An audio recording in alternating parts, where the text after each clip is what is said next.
My boyfriend was unfaithful. His mistress, looking pretty cocky, was lounging on my bed and sent me a pic. Your man is catching some serious Z's in my arms. I just smirked and didn't respond. Instead, I turned to spot her current boo. I wasn't just aiming to trash her reputation, but to send both of them straight to hell. On our anniversary, I had gone all out, cooking up a feast and picking out gifts, planning to surprise my boyfriend Ethan. Little did I know, it would turn into the darkest day of my life. I'm Rachel, an ER doctor. I pulled off a lot of effort to snag a day off just for this special day. But as the food went cold, Ethan still hadn't come home. No replies on Instagram, no answer on his phone. Outside, the sky was getting gloomy and the wind was howling, making the windows rattle. I started getting worried. Called him again. Just as the ringtone was about to give up, he picked up. Don't wait up for dinner. Eat first. B0125, please head to CT room 2. Is he at the hospital? Is he hurt? The usual robotic announcement gave me chills. I blurted out, Are you at our hospital? Don't come here. Before Ethan could finish, I hung up and rushed to the hospital. On my way, my mind was racing with all sorts of horrible thoughts. Where was he injured? His head? His chest? Is it serious? Why didn't he call me first thing? I'm an ER doc. Since we got together, whether it's his issue or a relative's, Ethan always tells me right away. Or did he get into another scuffle with a random stranger? He has road rage, so maybe he hit someone and was too scared to call me after. When I reached the CT room and saw Ethan unharmed, I finally relaxed, as long as he's okay. But what I saw next made me freeze.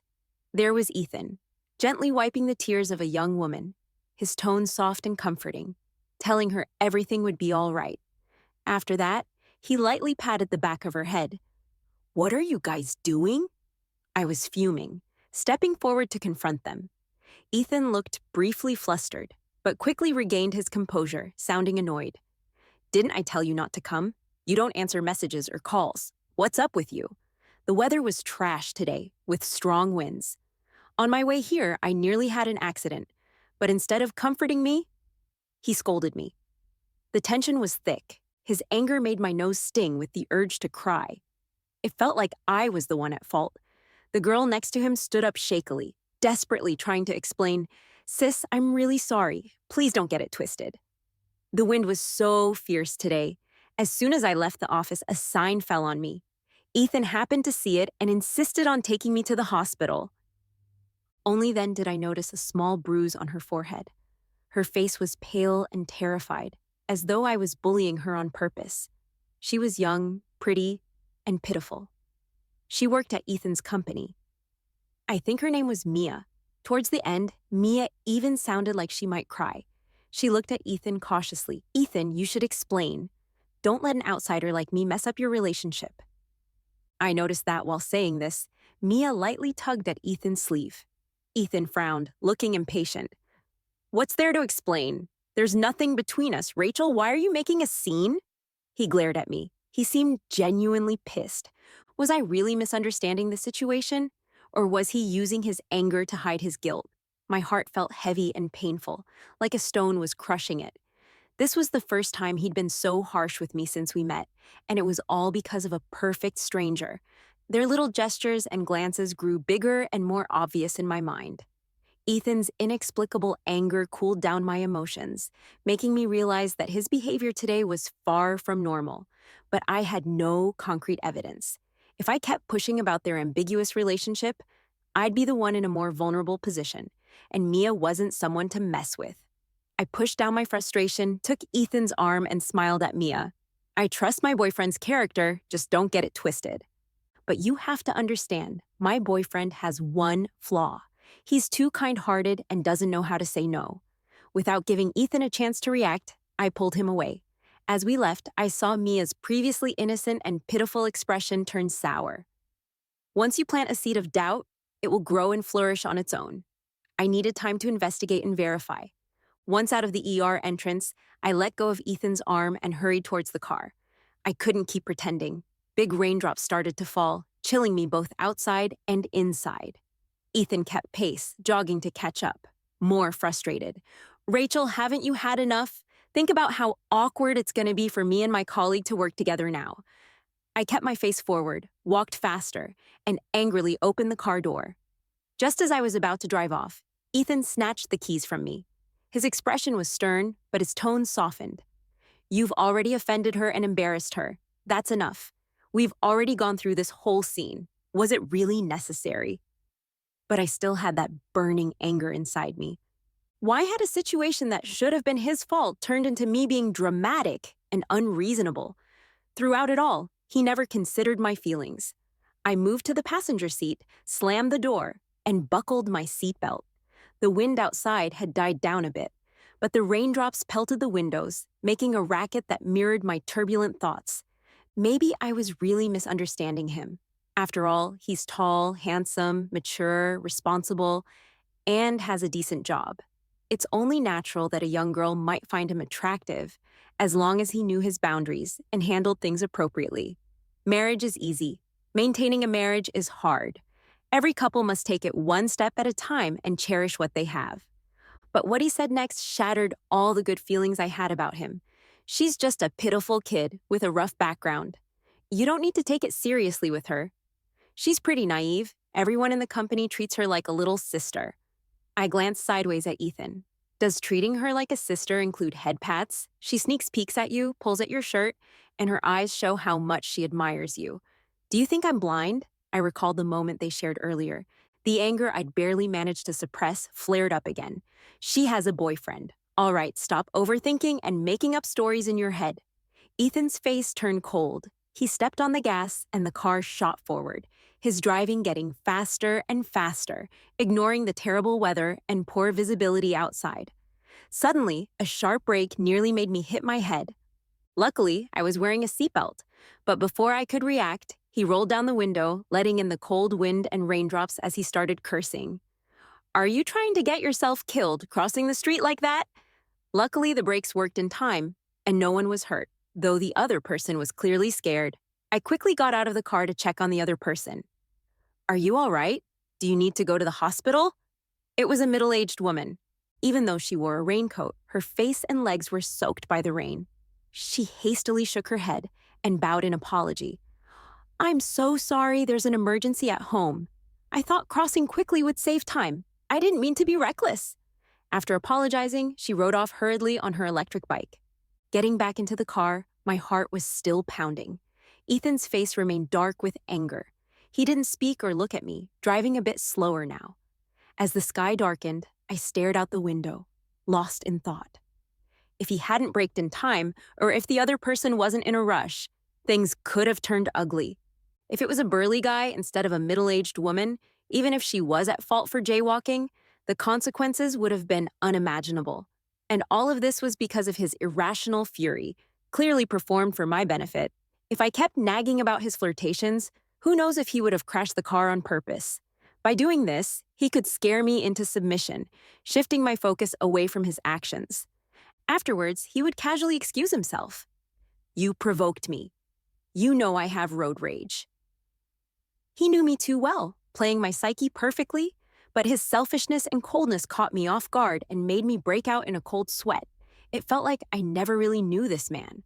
For the sake of both our lives, I had to suppress my anger, let go of my doubts, and hide all my unhappy feelings on this stormy night.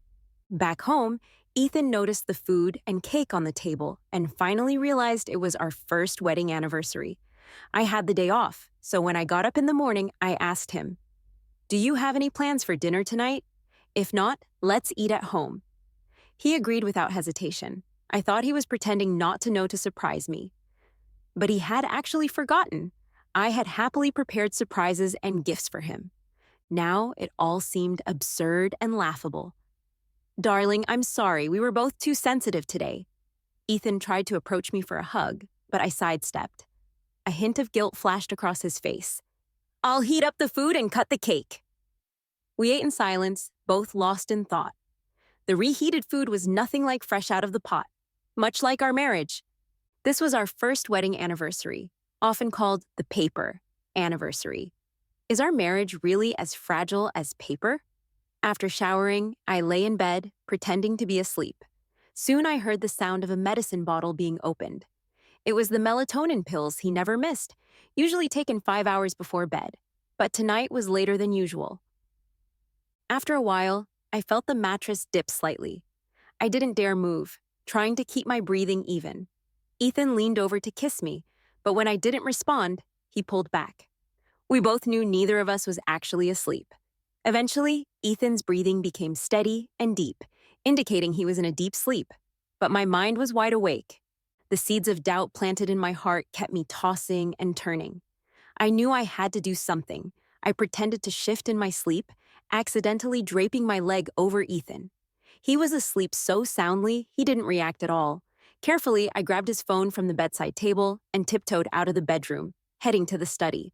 I thought it would take some effort to unlock his phone, but surprisingly, his password hadn't changed. I hesitated a bit. Maybe I was just being overly sensitive. Taking a deep breath, I decided to check.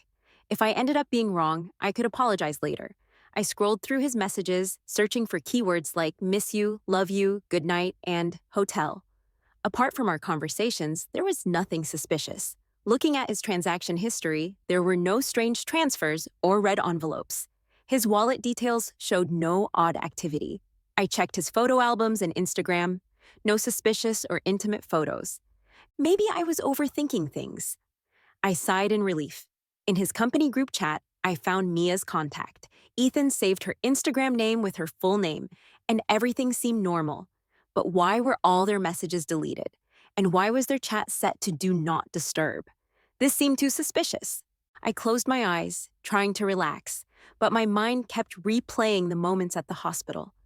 Ethan's gentle, doting look at Mia, her shy tug at his shirt, her longing gaze as I led Ethan away.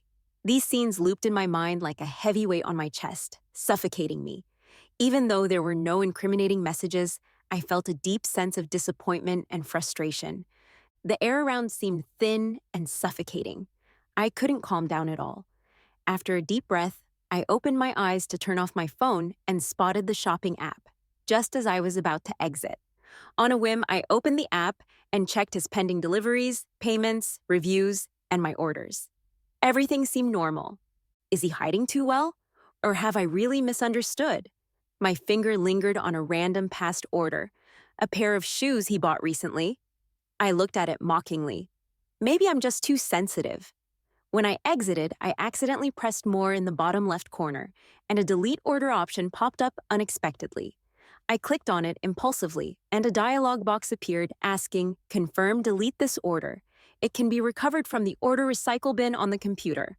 A bad feeling crept over me. I turned on the computer, my palms slightly sweaty.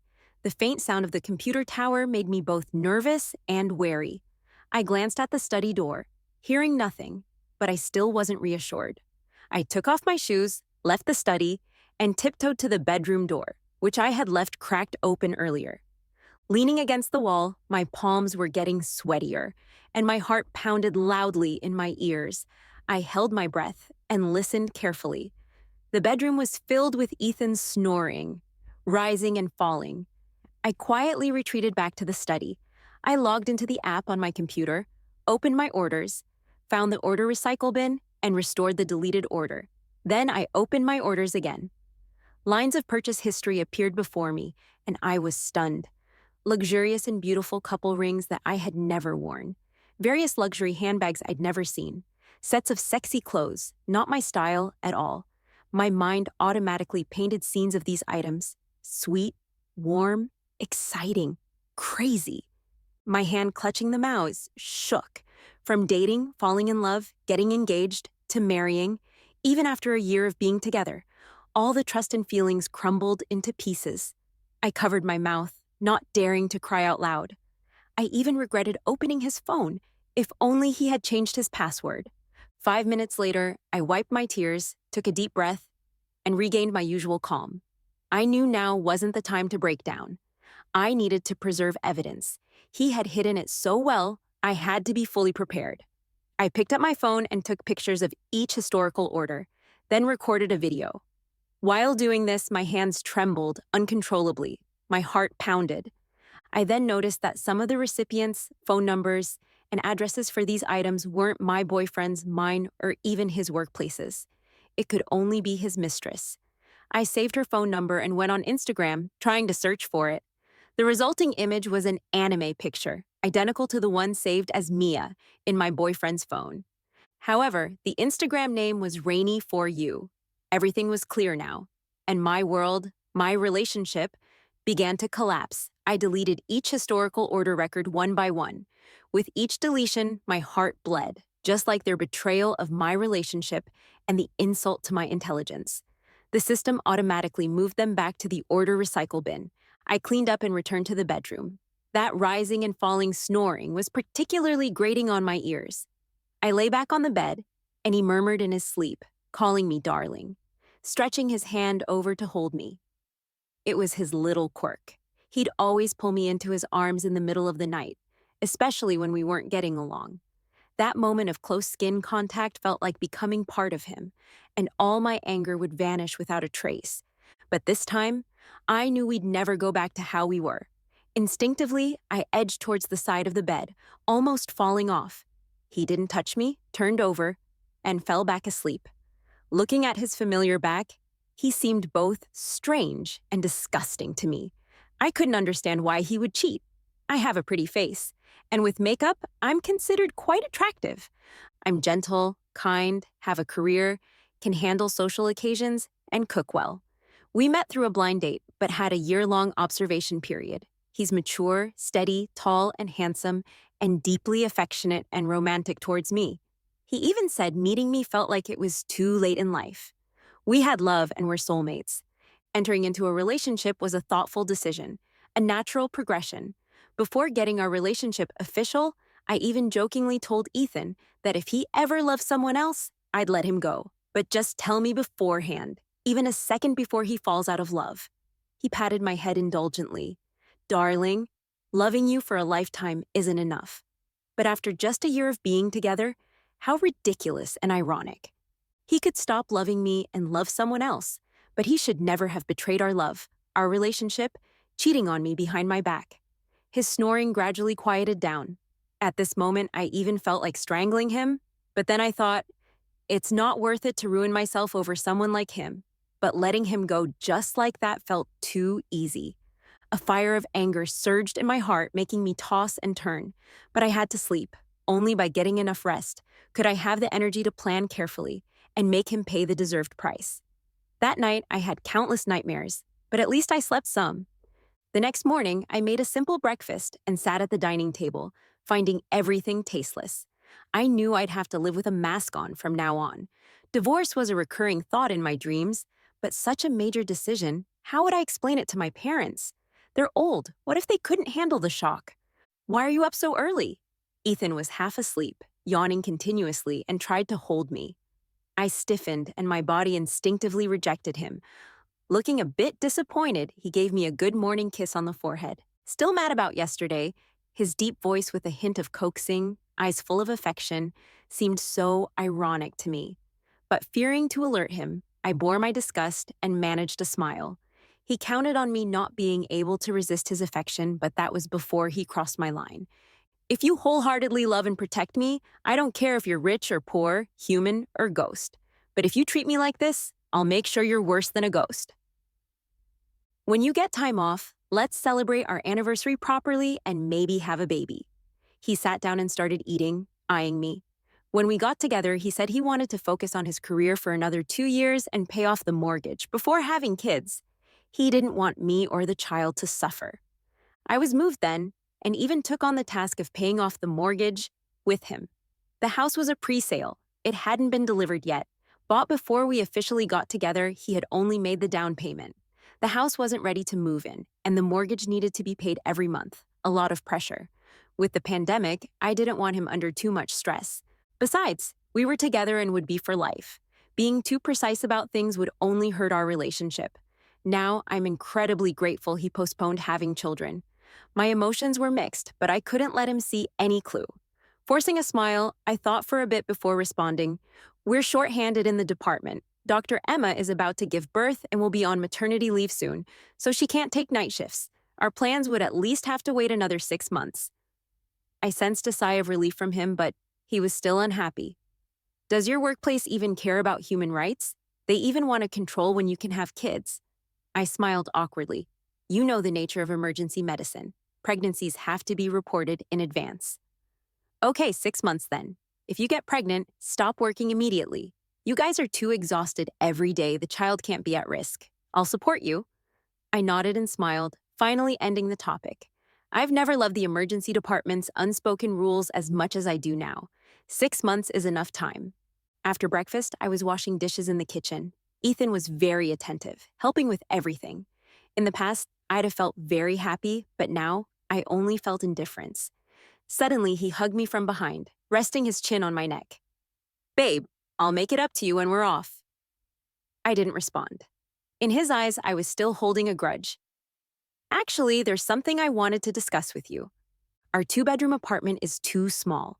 If you get pregnant and my mom comes to help, it'll be crowded. I didn't turn around, continuing to wash dishes, but I knew my grip on the plate hurt. What do you think? He didn't turn around, continuing to wash dishes, but I knew my grip on the plate hurt. What do you think? He didn't notice my discomfort, and his tone was slightly excited. I checked out a 4-bedroom place recently. Great location and in a school district. How about we sell this apartment to make a down payment? Turns out, all the morning's niceties were leading up to this. The apartment Ethan and I currently lived in was a wedding gift from my parents. Since Ethan's wedding apartment wasn't ready, my parents didn't want me to suffer. So they told everyone it was bought by Ethan's family. In the year we've been together, my parents never mentioned it again. They treated him like half a son, believing that being kind to the son-in-law meant being kind to their daughter. But they forgot some people are ungrateful and calculative. If I didn't know about his affair, I would have naively agreed, making premarital property into marital property. We're a couple. Everything should be shared. Current house prices are below $10,000 per square meter. Wouldn't it be too much pressure? Besides, we haven't finished paying off your mortgage yet. Will the bank approve a loan? Suppressing my anger, I pretended to hesitate. I did the math. This apartment can sell for over $800,000. We still need about $600,000. Even with our savings, there's a gap. Maybe ask your parents. If you're pregnant, moving and renovating will be bad for the baby. Besides, my place won't be ready until 2 years later. The place I saw is great. It has schools nearby, convenient for the child's future. As he spoke, he kissed my face. His flattery was obvious. When he said parents, he meant mine, not his. I need to think about such a big decision. I couldn't hide the coldness in my expression, and my tone wasn't pleasant. All right, I'm off to work. After Ethan left, I wiped where he kissed me in disgust, letting the faucet water run, having no heart to wash the dishes. My heart sank. He had planned everything, using the child and the school district to lure me, even intending to count on my parents. I'm grateful I checked his phone last night. Otherwise, I would still be helping him blindly. I even started doubting if his reason for marrying me was truly our soul connection, as he claimed. When we got together, my parents complained about his apartment issue. I didn't care back then. I even naively thought of putting his name on my parents' pre-wedding property to show my unwavering love. I trusted my judgment since we were so happy together. My brother disagreed, calling me foolish. We had a big fight and I thought he was jealous. In the end, my parents made a compromise. If 3 years passed and I still wanted it, they wouldn't object. Was he really in such a hurry? Or was I too blind? Or was he too good at hiding? I turned off the faucet, grabbed my bag, and drove to my brother's place. I had the night shift today, free during the day to rest, as I needed to work from 6:30 p.m. to 8 a.m. the next day. I drove slowly the whole way. I don't want to sit around and do nothing, but I'm a bit hesitant. After all, before the relationship, my brother remained neutral about me being with Ethan. Standing downstairs in his apartment complex, I fidgeted and looked down, struggling with myself. Should I tell him or not? As I was wavering and feeling at a loss, my brother came back from outside wearing big shorts and a tank top, carrying breakfast. He dragged me inside and sensed something was wrong. He dropped his usual playful and carefree attitude and looked very serious. What's going on, Ethan? He cheated. As soon as I said it, I couldn't hold back my tears. My brother threw the breakfast on the floor, stormed into the kitchen, grabbed a knife, and rushed out the door. I held on to him with all my strength, almost losing all my energy, crying out, Bro, I don't have a home anymore. Can you please not make things worse? My brother paused, threw the knife on the ground, and angrily paced the living room. For a long time, Rachel, if you forgive him, don't call me your brother anymore. He was very worried, but I could see he was trying hard to control his emotions. My brother Jake is 30 this year, 3 years older than me. But since we were kids, he took pleasure in teasing and bullying me. He's a bit of an oddball, still committed to being single at 30. He says he hasn't met a girl he's willing to spend his whole life with and doesn't want to settle. I teased him about his marriage phobia. Today I understand he's clear-headed, he can bully me, but he won't tolerate anyone else doing it. The house? Were you scammed out of it? I shook my head without speaking. At least you have some sense. So, what do you want to do next? Jake pulled me onto the sofa and wiped the tears from the corners of my eyes. Crying won't solve anything. After saying that, his eyes turned red. I don't want to let him get away with it. My nose tingled, but I held back my tears, clenching my fists so tight that my nails dug into my palms, almost drawing blood. I want to make him go to hell. I've never been so determined. Jake, can you do me a favor? Jake nodded solemnly. In all the years I've known him, he's rarely been this serious and earnest. And don't tell Mom and Dad. During my night shift, I sent Ethan a message. I told him to come with me to my parents' house the day after my shift and my day off. He was very happy. He thought I was going to talk to my parents about the house. In reality, I wanted to use these 2 days to calm down and think about how to get back at him. Though Jake usually seemed carefree, he worked very hard when he got serious, just like his business, which has held up decently over the years, especially during the pandemic. Despite his own connections and resources, when he placed a thick stack of documents in front of me, I was still amazed at his efficiency. Mia has an older sister and a younger brother. When she was 4, due to family poverty and her parents' preference for boys, she was given to relatives and wasn't claimed back until she was an adult. She's suspicious, sensitive, and vindictive, always drained by her original family and brother, but she seems to enjoy it.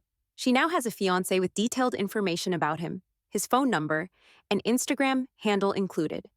I did hear Ethan mention Mia's unfortunate background, low education, and frequent mistakes when she first joined the company, always making him clean up after her. At the time, I advised him that young girls have it tough, and that newcomers always have a learning curve, so they need guidance and care. Just like us, fresh out of med school, knowing nothing until teachers and senior doctors patiently taught us to diagnose and treat patients. Later, he mentioned the girl less frequently, which I never thought about too much.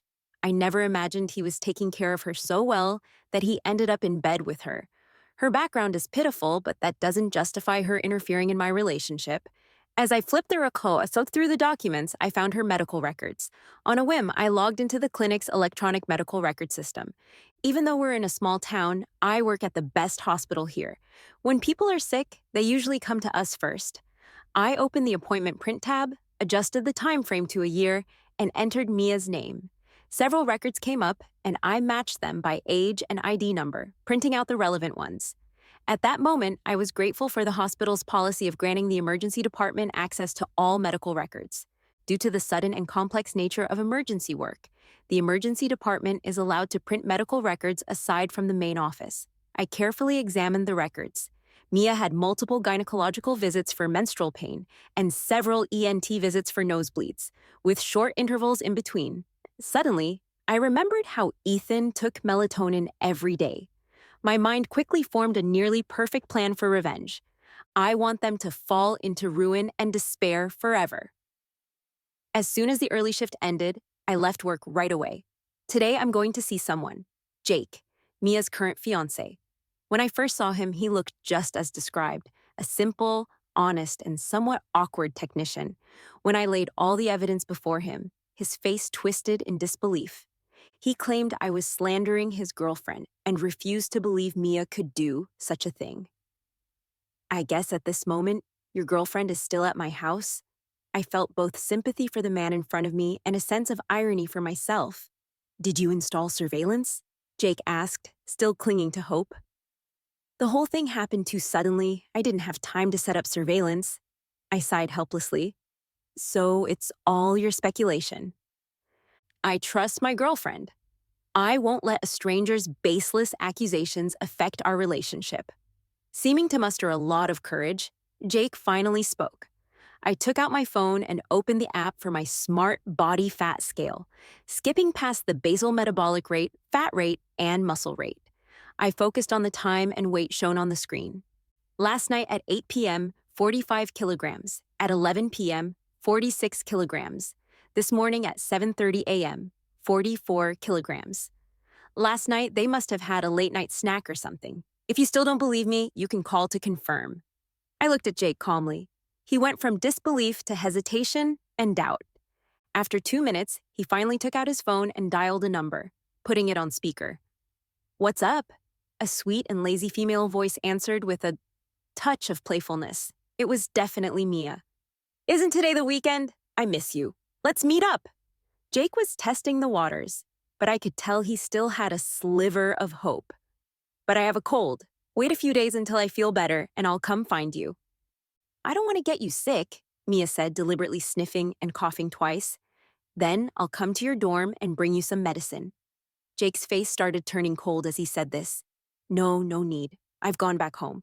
I'll come see you after work on Monday, okay?" Mia tried to cover it up, but we both heard the trace of panic in her voice. "All right, I'll be working overtime these 2 days too." "See you Monday," Jake said and hung up. She said she went back home, not that she was at home. A trace of sadness appeared in Jake's eyes, as if talking to himself. "Why are you telling me this? Why do you have a scale at home?" "The scale is because I might want to get pregnant in the future, so I got this smart body fat scale. I hoped for better quality embryos, but it turned out to be useful in this situation. I wanted to save my marriage, but your girlfriend doesn't seem to think so." While saying this, I secretly pinched my thigh to squeeze out some tears, making myself look like a desperate woman trying to hold on to her boyfriend.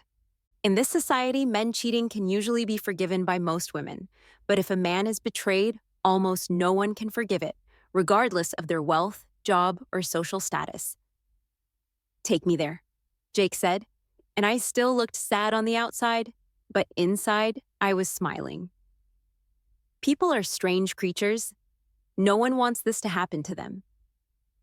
At first, they deny it, but once confirmed, their curiosity and even desire for revenge grow exponentially.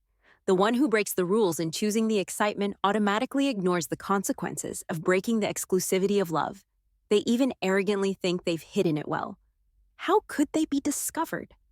I gently turned the doorknob, and what I saw in the living room is something I'll never forget for the rest of my life. Mia was wearing my dress. They were disheveled and flushed, about to proceed.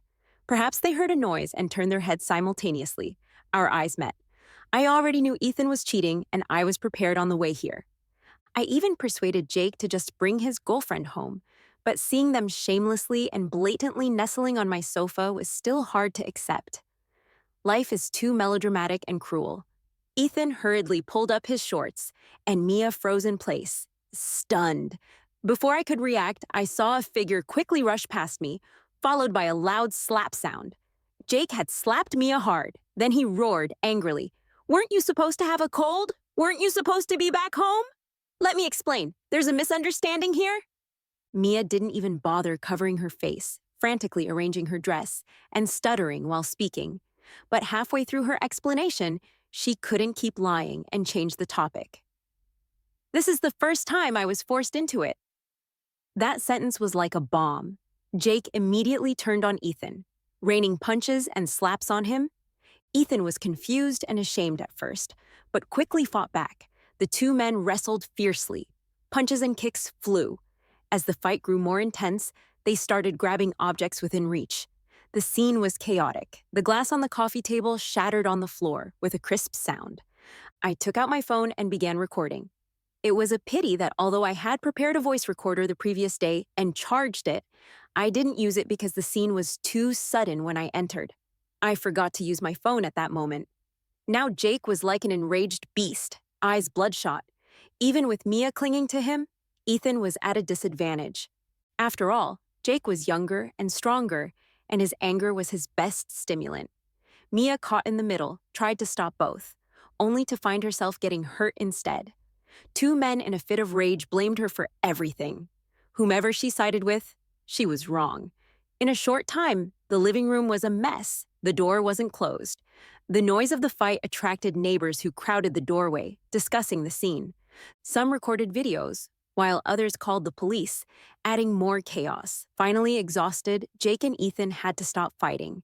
Jake, as the victor, showed no joy, still breathing heavily in rage, glaring at Mia curled up in the corner, as if wanting to tear her apart. Mia buried her head in her knees, trembling, crying softly like she had suffered immense harm. Ethan, like a defeated rooster, panted heavily, with his forehead swollen, bruises all over, but his nose miraculously unscathed. On the way over, I casually mentioned to Jake that I'd seen plenty of fights in the ER where the fighters were pretty skilled. They managed to give the other person a rough time, vent their anger, but not cause themselves too much trouble. Just a minor injury charge. I also told him that the nose bone and eardrums are particularly fragile. I turned off my phone and watched the early end of the scene coldly.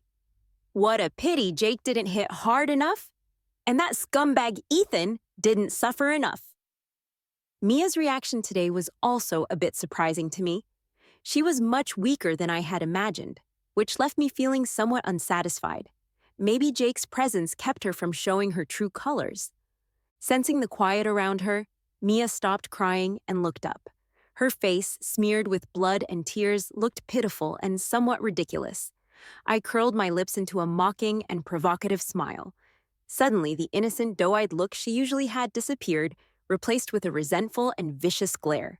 Staggering, she approached me. "You set this all up, didn't you?" I put on an innocent, panicked look, sounding aggrieved. "You seduced my boyfriend and ruined my family. You even slept in my bed, and now you're blaming me." My hands were tightly clenched into fists behind my back. If she dared to touch a hair on my head today, I'd beat her senseless. I feigned fear because I wanted to see how Ethan would choose between Mia and me, but he hesitated. At the moment Mia moved towards me, Ethan didn't budge an inch. He even looked at Mia with a hint of pity in his eyes. I saw Ethan, the man I once loved deeply, clearly for what he was.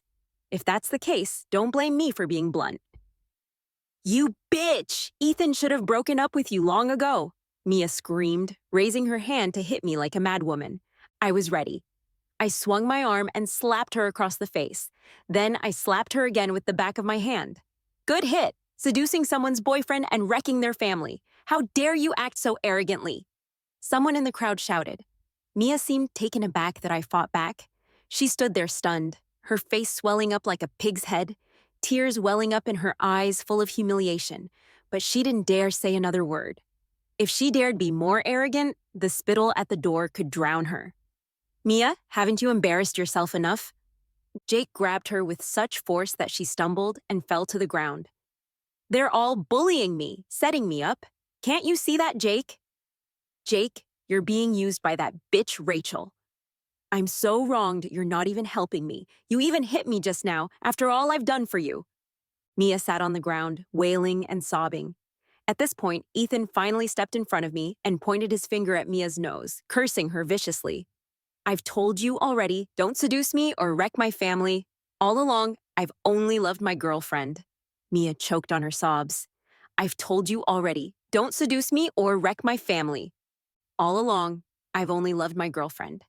Mia choked on her sobs, too shocked to continue crying. Outside, police sirens wailed, and the people at the door continued to curse. Some cursed the shameless mistress, while others called out the ungrateful scumbag. There were also those who sympathized with me and Jake. Hearing the sirens and facing the double blow, Mia was truly terrified. Her face went pale, and without grabbing her things, she prepared to run. I stretched out my foot, and she tripped and fell flat on her face. "Take off your skirt!" I mocked Mia, who was lying on the ground. Mia was both angry and anxious, but she had no choice, and took it off. I threw the skirt at her face and said in an unusually calm tone, "Don't leave what you've worn here to disgust me. Trash belongs in the trash can." The police arrived and took the four of us to the station. They took statements from each of us. In the end, we all agreed to mediation, and, after signing the agreement, went our separate ways home. Soon the incident caused quite a stir in the neighborhood. On the way back, I kept a cold face and didn't say a word to Ethan. People started whispering and pointing when they saw Ethan and me. They sympathized and sided with me, while their words toward Ethan were full of cold sarcasm, hitting him right where it hurts. Ethan was furious, but didn't dare say anything. His face kept switching between red and white. It was quite the sight. As soon as we got home, Ethan dropped to his knees with a thud and clutched my legs, begging. I was wrong. Mia seduced me. Please forgive me. I looked down at him kneeling in the mess, finding it all too funny. Let's get a divorce, I said. No, I don't agree to a divorce. We have feelings for each other. I made a mistake. But who doesn't have problems in their relationship? Let's look forward, shall we? I squatted down, prying his fingers off my legs one by one. If you knew this would happen, why did you do it in the first place?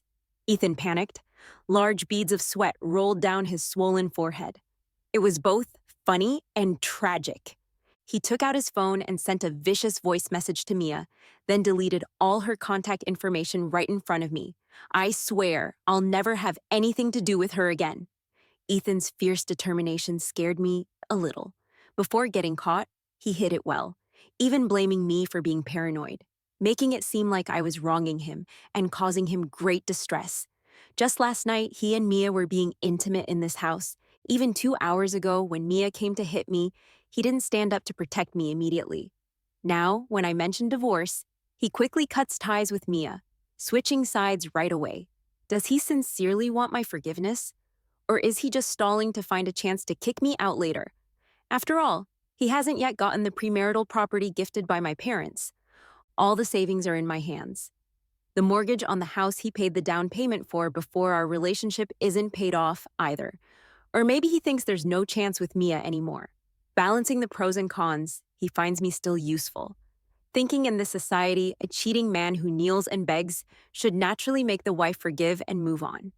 He thought he knew me well, but he didn't realize that the moment he betrayed our relationship, I was no longer the Rachel who loved him wholeheartedly and was at his mercy. I want to see him fall into hell with my own eyes. He must pay for his mistakes.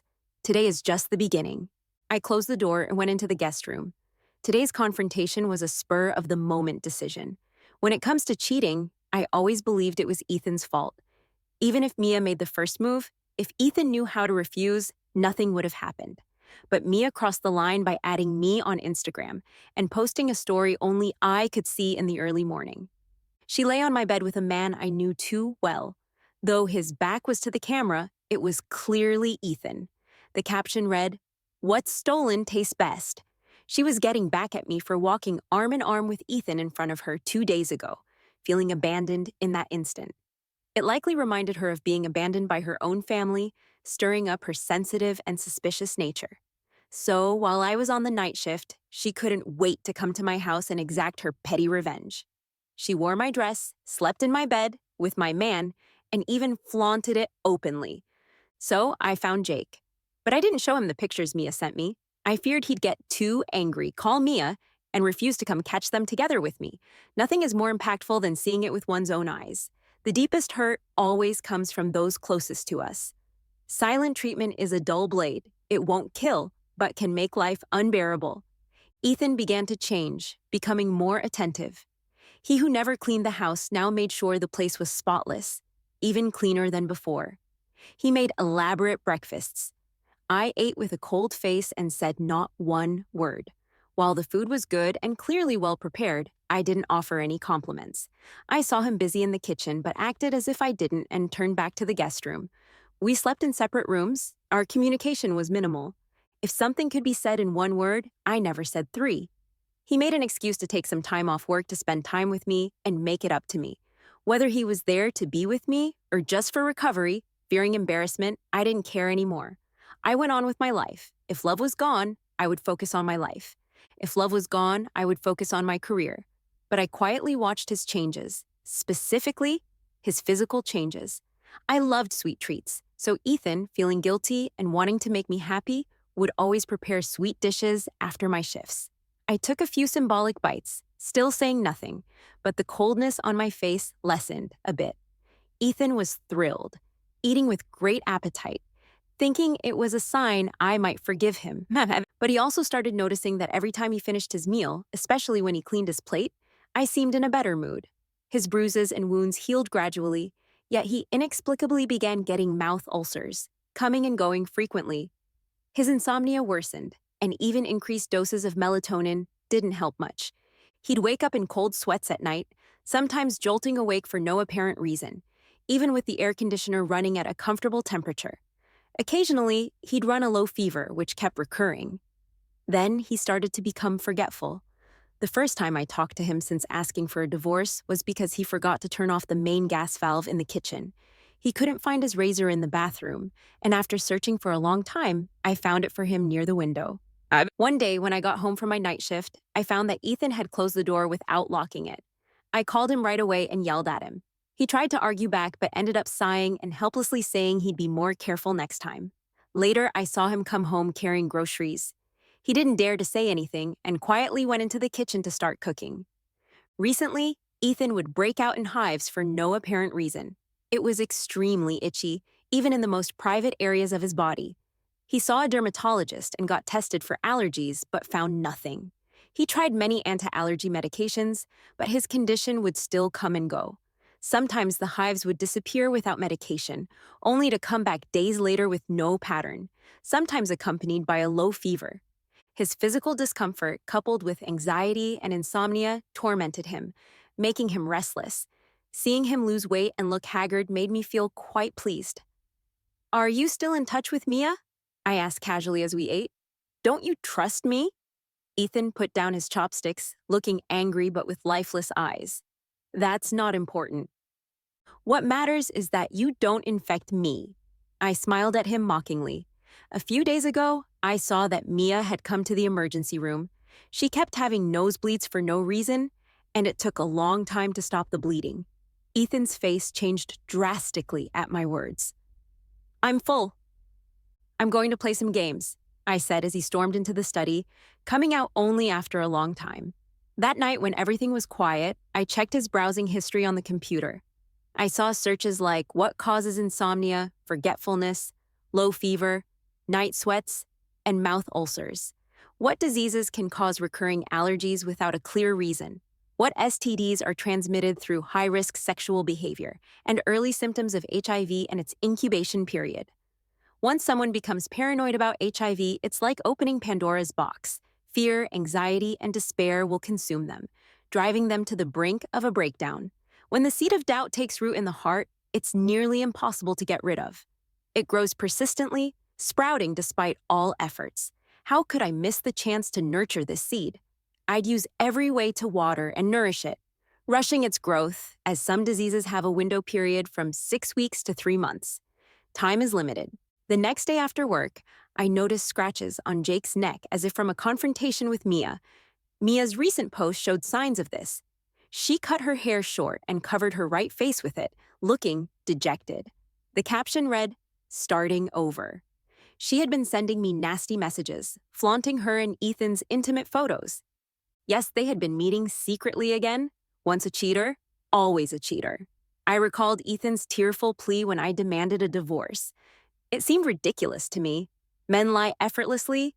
His begging was just a stalling tactic. If I didn't come between them, it would be a waste of Ethan's Oscar-worthy acting and Mia's efforts to provoke me. Ethan's paranoia about him had reached a critical point. With a little nudge from me, he confronted Mia, finding an outlet for his anger and the root of his problem. He wouldn't let Mia off easily this time. Her covered face might just be the result of their confrontation. I was in a good mood and made a feast that night, knowing a thunderstorm was forecasted. After dinner, Jake was unusually thirsty, drinking frequently. Despite wearing light clothing, he felt hot and restless. "Can you sit still for a bit?" I asked, browsing on my phone but watching Jake intently. "It's going to rain." "It's too stuffy and hot," he said, adjusting the air conditioner. Sweat dripped down his face. I said nothing, grabbed a long shirt from the bedroom, and put it on. Tonight, I'd share the bedroom with Jake. Since his symptoms started, his desire had plummeted. Even when he tried to be nice or initiate intimacy, my reminder of his time with Mia would extinguish his desire. "I'm tired." "I'm going to bed," Jake said angrily, going to the bedroom. I knew he was mad at himself. When I entered the bedroom, he was tossing and turning, unable to sleep. I pretended to sleep but stayed alert. He got up several times, either to use the bathroom or drink water. Finally, he quieted down and drifted to sleep. Suddenly, the room lit up like daylight. A flash of lightning followed by a loud thunderclap. Jake, finally asleep, was jolted awake, sitting up in fright, pale and drenched in cold sweat, gasping for breath. At this moment, another lightning bolt streaked across the sky outside the window. The intense light made the pallor and fear on his face vividly clear. Thunder roared. Jake shivered. The thunder was like a rampaging dragon, tearing open the unsettled clouds. An enraged rainstorm began to pour, pounding on the window with a furious patter. To Jake, it felt like demons from hell, draining the color from his face, leaving him ashen and pale. He turned to look at me. I pretended to keep sleeping, subtly adjusting my breathing to sound long and deep. He just sat there, staring blankly, not moving an inch. I had no idea what he was thinking. His eyes were vacant and lifeless. Outside, the rain was still raging. I knew the last string in his heart had snapped on this stormy night. The next day, Jake had a high fever that wouldn't go away. He drifted in and out of consciousness, sometimes rambling nonsense. I wanted to take him to the hospital, but when he was lucid, he stubbornly refused, insisting he just caught a chill last night. Fear of doctors. It's truly terrifying. But I liked it. I gave him some fever medicine. Luckily, I was off that day, so I could stay home and keep an eye on him. If things got really bad, I'd call 911 right away. I wasn't exactly a saint, meticulously taking care of him. I was there to make sure I could send him where he needed to go personally. By evening, his fever had finally broken. His face wasn't flushed anymore, but he suddenly became very irritable, nitpicking the porridge I painstakingly made. In the end, he turned his back on me, refusing to eat. Might as well let the fever finish him off. But when he was alone, he started to mumble to himself, feeling down and depressed. Sometimes his eyes grew vacant. I'd call him, but it would take him a good while to snap out of his thoughts. Sometimes he'd respond, but sometimes he'd just look at me blankly and then drop his head again, lost in thought. I recorded all his behavior today. Watching him being all crazy and depressed, my heart danced with joy. Things were working. Soon, I wouldn't need to wear this mask under the same roof as him. These past 2 weeks had felt like years. Ethan didn't want to go to the hospital, but he had no choice against me. I played the good girlfriend, patiently taking him for all sorts of tests. Head CT, chest CT, MRI. All came back normal. I even took him to the lab for blood tests. It was the weekend, so the results wouldn't be ready till Monday. Since the blood draw, Ethan had been really, really tense. Some folks are scared of bad results, but still cling to hope, avoiding doctors to feel better. In their minds, no tests mean no problems. Next, I took him to the psych department, showing the doctor last night's recordings. The doctor ran a series of relevant scales on Ethan. Ethan was diagnosed with bipolar disorder, moderate. He insisted he wasn't sick and didn't want to take meds. On that, I actually agreed. All I wanted was a record at the psych department to set up for what was to come. Bipolar disorder isn't that scary. Rachel, you're a doctor too. Besides therapy, you know how crucial regular meds are. I wrote the prescription, saying it's up to you, the hospital insisted, so I complied reluctantly. But inside, I was overjoyed. I wanted to laugh but couldn't.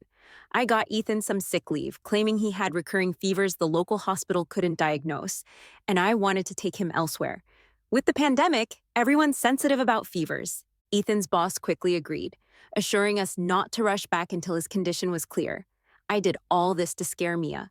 After we returned from the hospital, even before the STDs and HIV tests came back, Ethan's condition worsened. Sometimes he'd wander around or start singing wildly, then fall into deep, mumbling depression, his eyes empty, like a living corpse. Sometimes he'd ask for meds, but then suddenly throw them all away, even showing suicidal tendencies. In the end, I had to send Ethan to hospital, our local psych ward, using his medical records. After leaving the hospital, I called my mother-in-law. That's when I learned Ethan's father had died from mental illness. Ethan had witnessed his father's suicide by hanging at age 10. I'm a materialist, an atheist.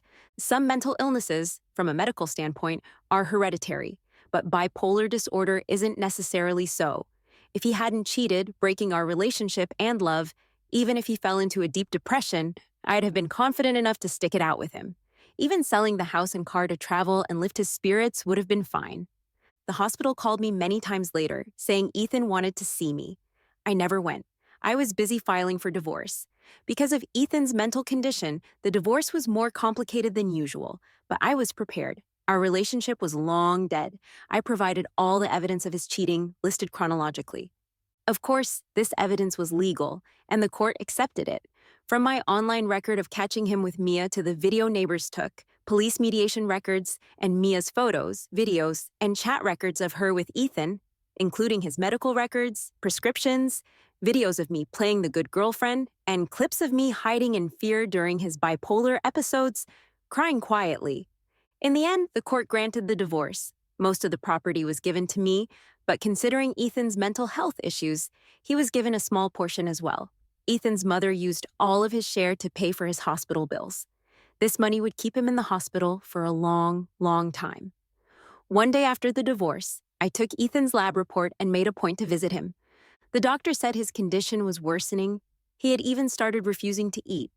I saw Ethan curled up in the corner of the hospital room. Despite always being clean, he ignored the dirty, messy hospital gown. He was picking at the wall with his fingers, his eyes hollow, murmuring, "I'm not sick. I'm not sick." It had only been a few months, but he looked so much older, utterly drained of his former energy. I chuckled softly. "Of course you're not sick. What illness could you have?" Ethan seemed to hear my voice. He lifted his head in shock when he saw it was me.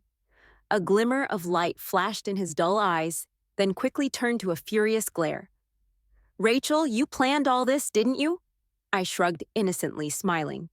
"What does this have to do with me?" Ethan shook his head, thinking for a bit, then rushed at me like a madman. But the iron security door of the hospital room was locked, leaving only a small window. Then why do I feel so awful? Do I have AIDS? I took out the lab report and waved it in front of him. HIV negative. You're perfectly fine. Then why? He began to mumble, unable to understand. I smirked and explained slowly. It's because of your diet that you have those weird symptoms. Why was I feverish, sweating, forgetful, and allergic? I laughed lightly. I turned off the air conditioning at night. It gets hot in midsummer, right? And as for the fever with the 9-story building's draft at night, catching a chill is easy. As for the forgetfulness, I chuckled, I deliberately moved your things around and turned off the main gas valve in the kitchen. I didn't explain the rashes because they had nothing to do with me. I also didn't say that melatonin's effect on insomnia is limited. And Mia, she kept having random nosebleeds without any obvious cause. I smiled, but said nothing. I wouldn't tell him that there's a condition called nasal endometriosis. It means the endometrial tissue is in the nasal cavity, causing nosebleeds with every menstrual cycle. But the bipolar disorder, you definitely have that. Rachel, you bitch, I'll kill you. I'm not sick. Let me out. Ethan screamed in the room, punching the glass until his hands bled. The doctors and nurses rushed over. Quick, room 32 is having another manic episode. I pretended to be scared, but watched coldly as the nurse injected a sedative into Ethan. He soon stopped struggling, slowly losing consciousness, and finally became completely quiet. When I left the hospital, I was humming a happy tune. Whether sick or not, no one would believe a mental patient who says they're not sick. Several days later, after work, I saw a man carrying a girl into the emergency room. "Doctor, help! She drank pesticide!" I recognized the man immediately. It was Jake, Mia's boyfriend. Wearing a mask, I took a peek into the emergency room. It was definitely Mia. She was foaming at the mouth, barely breathing. Even from afar, I could smell the strong garlic odor of pesticide. I learned from Jake that after the cheating incident, he broke up with Mia and took back the engagement money. That's when he found out Mia had used the money to pay for her brother's house down payment. With the engagement money reclaimed, Mia's status at home plummeted. She became the humiliated daughter who disgraced her parents, a useless sister who couldn't help her brother. Around that time, Ethan was on leave. Mia's nasal bleeding was on and off, causing her to doubt herself more and more. She thought she had an incurable disease and kept coming to the hospital for blood tests. Eventually, Mia couldn't take it anymore. She kept asking Jake to reconcile, but he refused. Today, she threatened suicide by drinking pesticide. The emergency room door closed, and the doctors and nurses were doing their best to save her. As for Mia, whether she lived or died, it was no longer my concern.